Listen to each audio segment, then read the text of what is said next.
Hello, Man in Gray here with another Man in Gray book review, and today's book is a big one. It's 1,000 Recordings to Hear Before You Die, A Listener's Life List by Tom Moon. This book was published by Workman Publishing in 2008, and it's 1,008 pages long. This is part of a series that Workman Publishing has done called 1,000 something before you die. There's 1,000 recordings you're supposed to hear before you die, 1,000 places you're supposed to visit, 1,000 foods you're supposed to eat, 1,000 books you're supposed to read, stuff like that.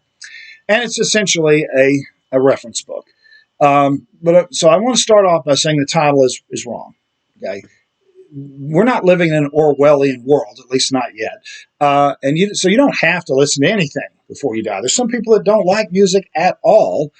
And nobody likes every kind of music. You know, you'll ask people, what kind of music do you like? And so I like everything. But then when you pin them down, there's a lot of music they don't like. So you don't have to listen to everything here.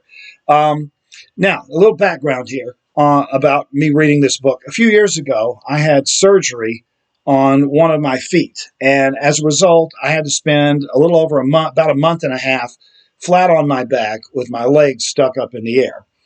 And the only time I could get up was to go to the bathroom, eat, or go visit a doctor, do a doctor's appointment.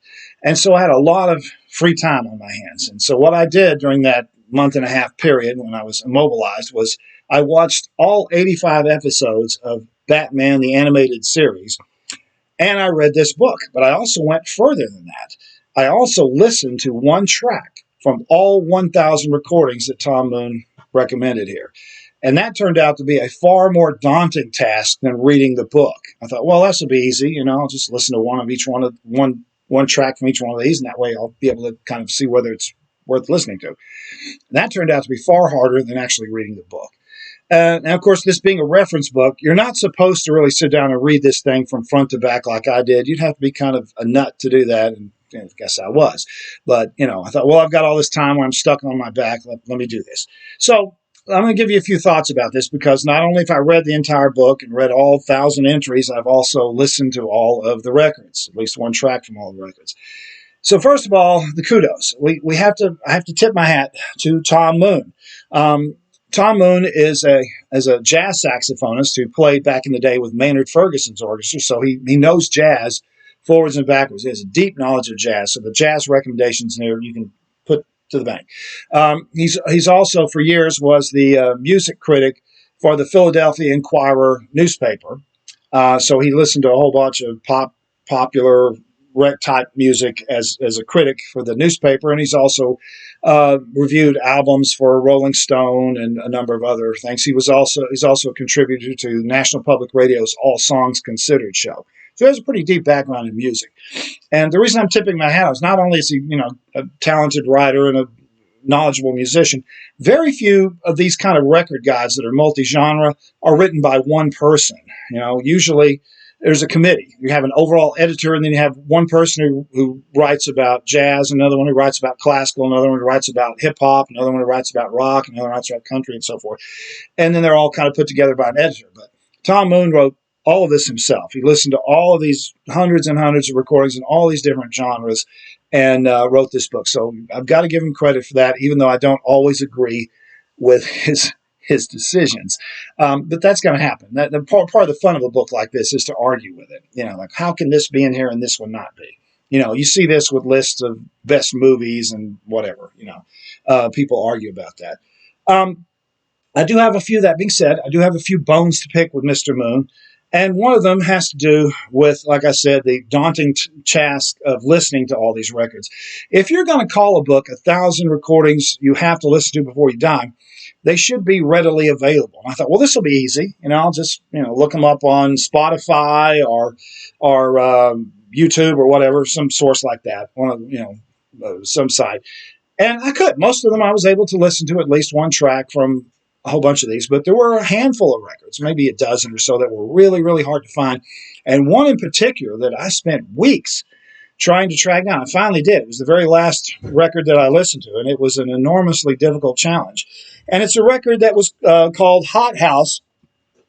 It's a jazz record by saxophonist Steve Lacy and jazz pianist Mal Waldron. and it was recorded in 1991 for the Novus label. Okay, so first of all, if you're a jazz fan, how many saxophone piano duo albums would you consider essential? I would say none. And secondly, no slam on these two musicians. Steve Lacy and Mal Waldron were very talented musicians, but they weren't legendary. In fact, if you Google Steve Lacy's name, you don't get Steve Lacy, the saxophonist. You get a singer-songwriter and guitarist and record producer who's alive now. Both these guys died about 20 years ago. And Mal Waldron, while a talented pianist, he's probably best remembered as Billie Holiday's pianist, her accompanist at the end of her career. So these guys were not they were talented, but they were not A-list super legendary musicians. The format of a piano saxophone duo is not a major format for jazz. And they recorded this record for a small label. Well, it wasn't a small. It was a minor label called Novus Records, which was later taken over by RCA, and it was shut down just a few months after this record came out. Hot House was one of the last records to be put out by Novus, and I had an enormously difficult time trying to track down a copy of Hot House. And I never did find a whole album. I was able to track down a couple of tracks from the album, and they were okay. They were fine, but I certainly didn't think they were one of the 1,000 recordings I'd absolutely have to hear. So that's one of the problems I have is if you're going to say records are essential, they have to be readily available. And frankly, a lot of them should be obvious. If you're trying to pick out some obscure band on an obscure label that only sold a few thousand copies, all you're trying to prove is how cool you are. You're not trying to prove, you're not really saying this is essential, because if it was essential, a lot more people would have heard it. Okay, so that's one issue. Another issue, and it's just more of a matter of taste, is that this book is in alphabetical order. Instead of listing the recordings by genres, like putting all the rock albums together and all the jazz reviews together, they're in alphabetical order, starting with, I think the first one in here is ABBA's Greatest Hits, which, ABBA's Greatest Hits. See if I can show it to you here. 1 second here. Pages to you. They are small pages here. Yeah, ABBA's Gold album, which is their greatest hits, and that's something that I would not have even considered an essential record. Some people love ABBA.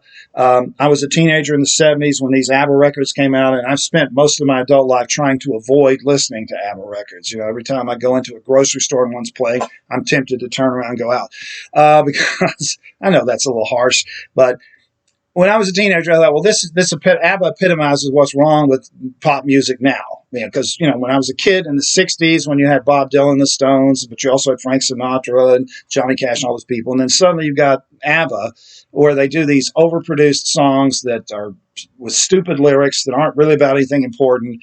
And none of the singers are really that talented.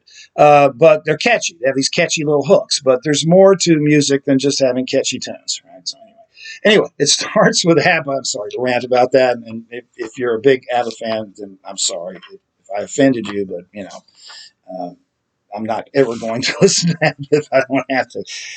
And the last one is Tres Hombres by ZZ Top, which is an album I would consider essential. Yeah, ZZ Top, they're fine. So the albums are in alphabetical order and not arranged in any typical thing. So if you're wanting to, say, get into blues music, but you don't really know anything about it, and you want to look at this, it becomes kind of a chore. Now, he does include at the back an index, if I can find it real quick. Yeah, there's actually several indexes, but one of them is an index by genre.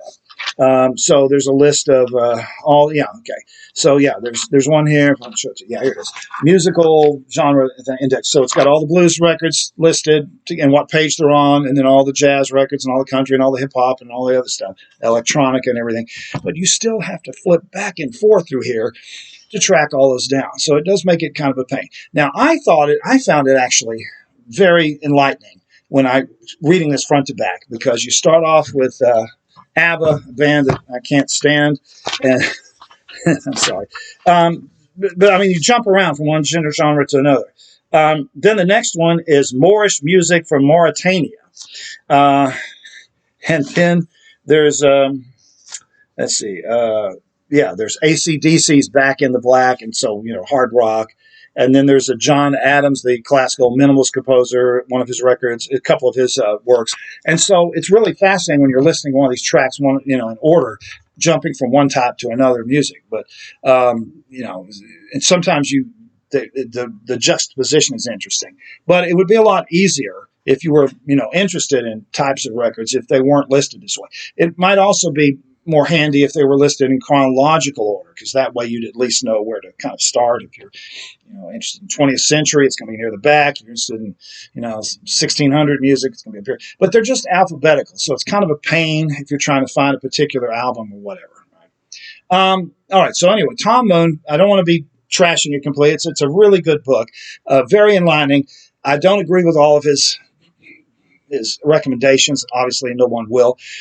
To me, it seems that Mr. Moon is quite good at jazz, and he's very good at rock and hip-hop and soul music recommendations. He's not nearly as good at country, and he's not very good at all in classical recommendations. I'll give you one example. There's only one recording here for Arnold Schoenberg, one of the most important and influential composers of the 20th century, the founder of 12-tone music or serial music, which dominated classical composition from the end of World War II until about the 1980s. And he only includes one recording by Schoenberg, and it's the Guerrier Lieder, which was one of his early works, which isn't a 12-tone work, and it's not a major work it's a long work. It's a huge work. It's kind of Mahler-sized orchestra. It's a giant cantata, basically, but it's not at all typical of Schoenberg's music, and it certainly doesn't belong on a list of 1,000 recordings you have to hear. So there's other things like that. He also cheats a little bit, and all these people that do this and these kind of numbered things, they always cheat a little bit by including boxed sets. For example, there's a set here of the complete Count Basie recordings from Columbia, and then there's a box set of all of Beethoven's 9 symphonies. Well, is that an album, really, when you've got 10 or 12 discs or even more? I think that's kind of cheating. If you're going to pick an album, and, a double album's okay, but if you're going to do a box set that has, 20 or 30 discs in it, that's not really essential. And really, you don't really need to listen to everything that Count Basie recorded for RCA. He recorded some really classic jazz pieces, with Lester Young, but not all of them are great. And so even with Beethoven, you don't really, if you're a lover of Beethoven, if you love classical music, you yourself, in your heart that not all 9 symphonies are essential. They're really not. The ones you hear, the ones that are essential, are the ones you hear all the time in concert halls. Number 3, number 5, number 6, number 7, and number 9. Those are the great ones. The others are okay, but they're not essential. And so box sets are kind of cheating in a way. All right. So anyway, that's enough of that. Overall, I thought this was a really fascinating book. It was exhausting. By the time I got through, I felt like I'd been running multiple marathons, because it was quite an effort to listen to all these records and read about them. There is in the back of the book a list of honorable mentions. I don't know why he included that. He doesn't really explain why these recordings didn't make the top 1,000, but he added those in there as well. He does have a list of record companies that have these records, but this came out in 2008, so a lot of them are out of date. A lot of these record companies are gone. Record stores are largely disappeared now, so it's not very useful. So if you want to listen to these, you're probably going to have to do what I did and go to YouTube or Spotify or some kind of online source to try to track down these recordings and listen to them. But if you are interested in expanding your range of music listening, this is a really good book, and it's one person's opinion, not multiple committees of musicians or music critics. It's one person's opinion, Tom Moon, and it's certainly worth listening to. So the book is, so I do recommend it, even though I have some caveats about it. The book is 1,000 Recordings to Hear Before You Die, and the author is Tom Moon. This has been another Man in Gray book review. And so thank you, and I'll catch you next time. Thank you for listening or watching.